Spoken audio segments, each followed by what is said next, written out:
ETV ప్రేక్షకులకు స్వాగతం సుస్వాగతం. ఇవాళ నేను బాదం హల్వా చేస్తున్నాను. ఈ బాదం హల్వాకు ముందుగా రాత్రి బాగా నానబెట్టుకున్న బాదం ఒక 1/2 కిలో తీసుకున్నాను.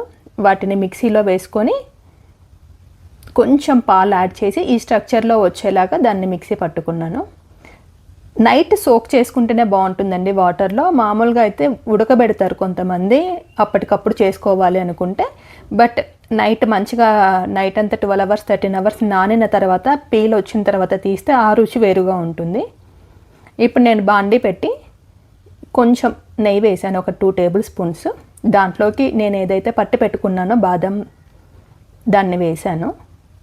దాన్ని కలుపుతూ ఉండాలి. నెయ్యి ఒకటేసారి వేయకుండా మధ్య మధ్యలో వేస్తూ ఉన్నాం అనుకోండి, మనకు బాండీకి అడుగు అంటకుండా బాగా ఫ్రై అవుతుంది.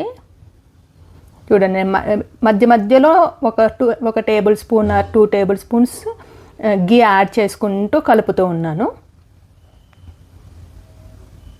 ఇది చాలా ఈజీ అండి. మా ఇంట్లో మా పిల్ల బాగా తింటుంది బాదం హల్వా. మనము మామూలు మూకిడి పెట్టుకునే బదులు మనం నాన్ స్టిక్ పెట్టుకున్నాం అనుకోండి, ఇప్పుడు ఈ ఐటమ్స్ అన్నీ ఏంటి అంటే బాండికి బాగా అడుగంటుకుపోతాయి అన్నమాట. సో నాన్ స్టిక్ పెట్టుకుంటే కొంచెం బెటర్, మనకు అడుగంటకుండా బాగా ఉంటుంది. నేను మరీ ఇందాక నెయ్యి యాడ్ చేసి కలుపుతున్నాను చూడండి.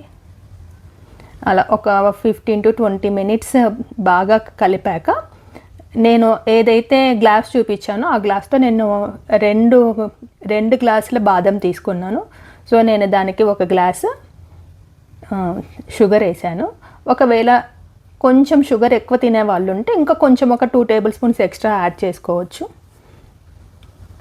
మరి అది కొంచెం బాగా కరిగి తర్వాత మళ్ళీ నెయ్యి వేసి ఇవన్నీ వేస్తూ ఉంటే ఏంటంటే మనకు చూడండి, నాకు అస్సలు బాండీకి అతుక్కోలేదు ఏమి, కొంచెం కూడా ఎంత నీట్గా ఉందో. సో షుగర్ వేసిన తర్వాత ఒక 10 మినిట్స్ ఆ స్ట్రక్చర్ వచ్చేంత వరకు కలుపుతూ ఉండాలి. కొంచెం సిమ్లో పెట్టుకొని కలుపుతూ ఉంటే అండి మనకు అది మాడకుండా ఉంటుంది. తర్వాత లాస్ట్లో నేను ఇలాచీ పౌడర్ వేసాను. ఇలాచీ పౌడర్ వేసి బాగా మిక్స్ చేసేసి దాన్ని ఒక 2 మినిట్స్ 3 మినిట్స్ అలా ఉంచేసేసి తీసేసుకోవటమే. చూడండి, ఎంతో రుచికరమైన బాదం హల్వా. మీకు నచ్చితే లైక్ చేయండి, షేర్ చేయండి, కామెంట్ చేయండి.